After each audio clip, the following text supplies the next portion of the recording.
Bismillahirrahmanirrahim. Assalamualaikum warahmatullahi wabarakatuh. Selamat siang dan salam sejahtera bagi kita semua. Yang terhormat Bapak Ufang Ruhimat SH MSI MKN selaku dosen mata kuliah Pendidikan Pancasila dan Kewarganegaraan serta teman-teman semua yang saya banggakan.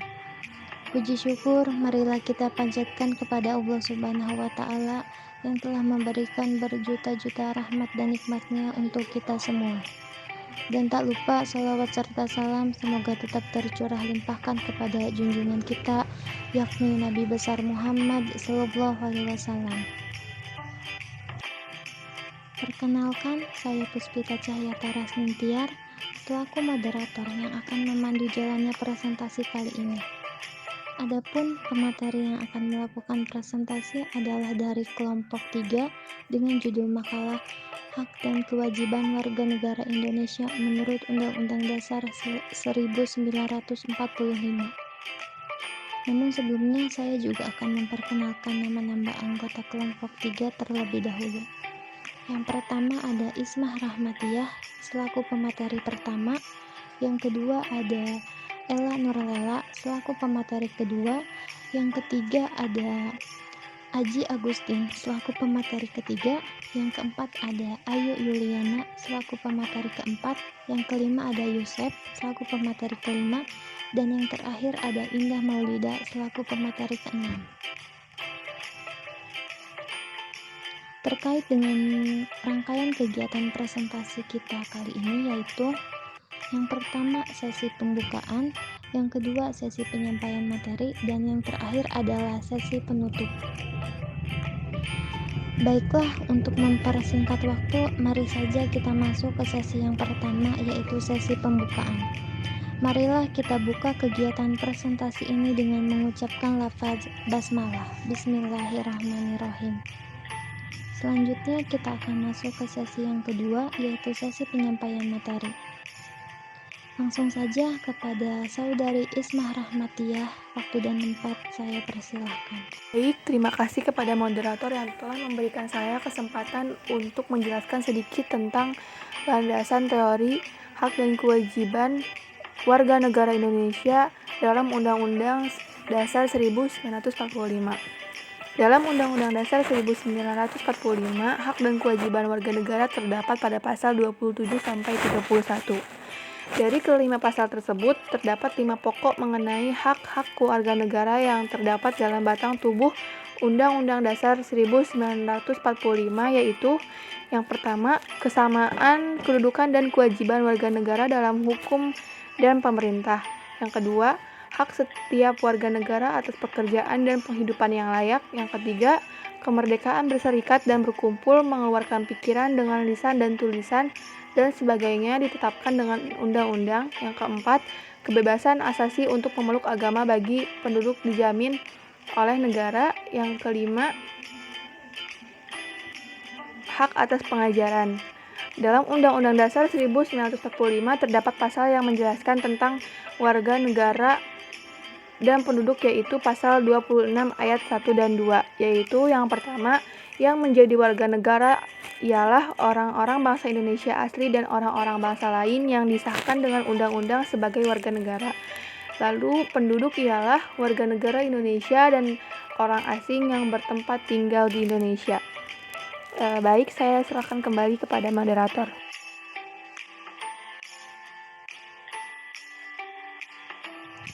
Terima kasih kepada pemateri pertama. Selanjutnya saya persilahkan kepada saudari Ella Nurlela selaku pemateri kedua untuk menyampaikan materi berikutnya. Baik, terima kasih kepada moderator yang telah memberikan waktunya untuk saya menjelaskan materi yang kedua. Langsung saja, dalam Undang-Undang Dasar 1945, hak dan kewajiban warga negara terjabar dengan jelas dalam batang tubuh atau bagian pasal Undang-Undang Dasar 1945. Di sini ada hak-hak tersebut diatur sebagai berikut.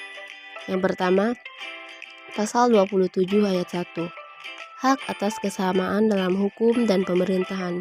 segala warga negara bersamaan kedudukannya di dalam hukum dan pemerintahan, dan wajib menjunjung hukum dan pemerintahan itu dengan tidak ada kecualinya.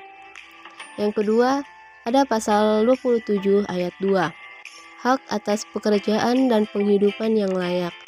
Tiap-tiap warga negara berhak atas pekerjaan dan penghidupan yang layak bagi kemanusiaan. Yang ketiga, pasal 27 ayat 3, hukum atas membela dan mempertahankan negara. Setiap warga negara berhak dan wajib ikut serta dalam upaya pembelaan negara. Yang keempat, ada pasal 28, kemerdekaan berserikat, berkumpul, dan mengeluarkan pikiran. Kemerdekaan berserikat dan berkumpul, mengeluarkan pikiran dengan lisan dan tulisan dan sebagainya ditetapkan dengan undang-undang.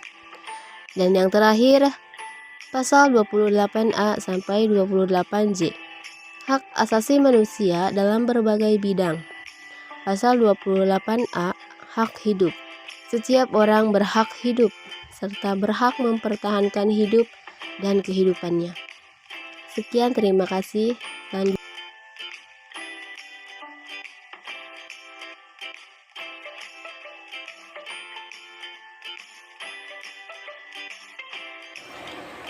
Berdasarkan pada Undang-Undang Dasar 1945, Pasal 27 ayat 1 menyebutkan kesamaan warga negara di hadapan hukum. Ini berarti kewajiban pemerintah untuk tidak membeda-bedakan warga negara di hadapan hukum dari kalangan apapun warga negara tersebut.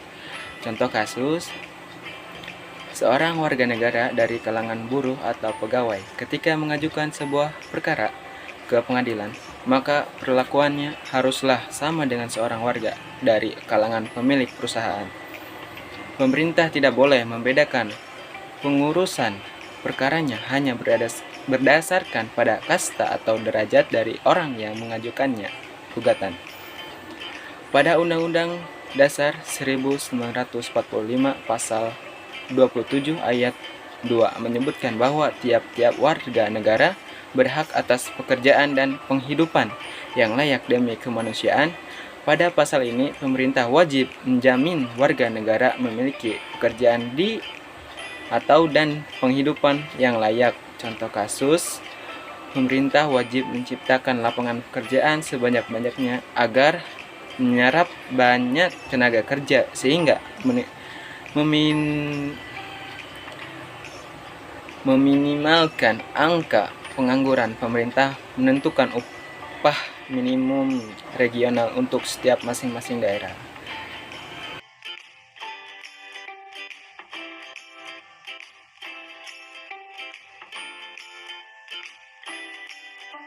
Baik, terima kasih kepada moderator yang telah memberikan saya waktu. Di sini saya akan menjelaskan materi yang keempat. Pemerintahan membuat kebijakan-kebijakan yang melindungi dan menjamin hak-hak pekerja atau buruh. Pada pasal 27 ayat 3 disebutkan bahwa warga negara berhak dan wajib ikut serta dalam upaya pembelaan negara. Pasal ini menjelaskan tentang kewajiban warga negara Indonesia untuk melakukan bela negara. Bela negara ini penting dilakukan dikarenakan negara Indonesia adalah milik bangsa Indonesia. Maka itu, warga negara Indonesia wajib melakukan bela negara sebagai bentuk kecintaan warga negara kepada Negara Kesatuan Republik Indonesia. Berikut alasan lain, warga negara Indonesia harus melakukan bela negara. Bangsa Indonesia menentang segala bentuk penjajahan dan mengpolitik luar negeri bebas aktif. Bentuk perlawanan Indonesia dalam rangka membela kemerdekaan dan kedaulatannya bersifat kerakyatan, kesemestaan, dan kewilayahan. Upaya bela negara selain sebagai kewajiban dasar manusia juga merupakan kehormatan bagi setiap warga negara yang dilaksanakan dengan penuh kesadaran, tanggung jawab, dan rela berkorban dalam mengabdi kepada bangsa dan negara. Bangsa Indonesia cinta perdamaian, tetapi lebih cinta kemerdekaan dan kedaulatannya. Keutuhan wilayah negara yang merupakan tempat hidup dan berlindung bagi setiap warga negara mutlak harus dijaga dan dibela demi kelangsungan hidup bangsa dan negara. Negara wajib kita bela agar kedaulatan bangsa dan negara tidak diinjak-injak oleh bangsa lain. Dengan demikian, kita tetap memiliki kekuasaan untuk mengatur rumah tangga sendiri untuk mewujudkan kesejahteraan warga negara tanpa campur tangan bangsa lain. Secara historis, negara Indonesia berdiri atau merdeka dengan proses perjuangan yang panjang oleh para pejuang kemerdekaan, baik proses memperoleh kemerdekaannya itu sendiri ataupun proses mempertahankan kemerdekaan Indonesia.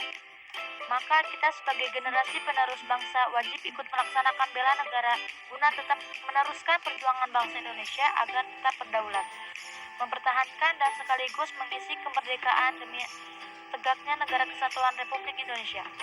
Selain pada Undang-Undang Dasar 1945, secara yudiris, bela negara juga terdapat pada pembukaan Undang-Undang Dasar 1945, alinea pertama yang berbunyi bahwa sesungguhnya kemerdekaan itu ialah hak segala bangsa. Dan oleh sebab itu, penjajahan di atas dunia harus dihapuskan karena tidak sesuai dengan peri kemanusiaan dan peradilan. Terima kasih, saya kembalikan kepada moderator.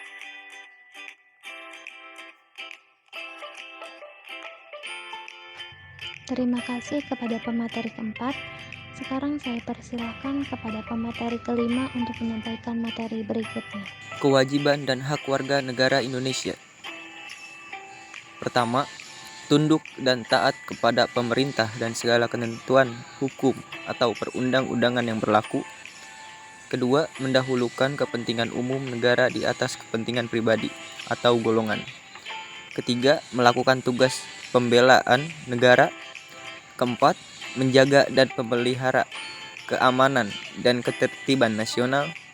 Kelima, membayar pajak, bea cukai menurut ketentuan yang berlaku. Hak. Pertama, mendapat perlindungan atas diri, harta benda, dan segi-segi kehidupan lainnya. Kedua, mendapatkan dan menikmati kesejahteraan negara. Ketiga, mendapatkan kedudukan yang sama dalam hukum dan pemerintahan. Keempat, mendapatkan pekerjaan dan kehidupan yang layak sesuai dengan kemanusiaan. 5. Berserikat, berkumpul, dan mengeluarkan pendapat atau pikiran. Keenam, kebebasan memeluk agama dan beribadah sesuai dengan keyakinan masing-masing. 7. Membela negara. Kedelapan, mendapatkan pelajaran. 9. Mengembangkan kebudayaan nasional. 10. Ikut serta dalam usaha atau dalam kegiatan perekonomian. 11. Menikmati bumi, air, dan kekayaan yang terkandung di dalamnya. 12. Fakir miskin dan anak terlantar dipelihara oleh negara. 13. Mendapatkan dan menikmati hasil-hasil pembangunan sesuai dengan dharma bakti kita kepada negara. 14. Milih dan dipilih dalam pemilu. 15. Mengembangkan minat dan kemampuan pribadi tanpa mengganggu kepentingan umum. Terima kasih kepada pemateri kelima yang telah menyampaikan materinya.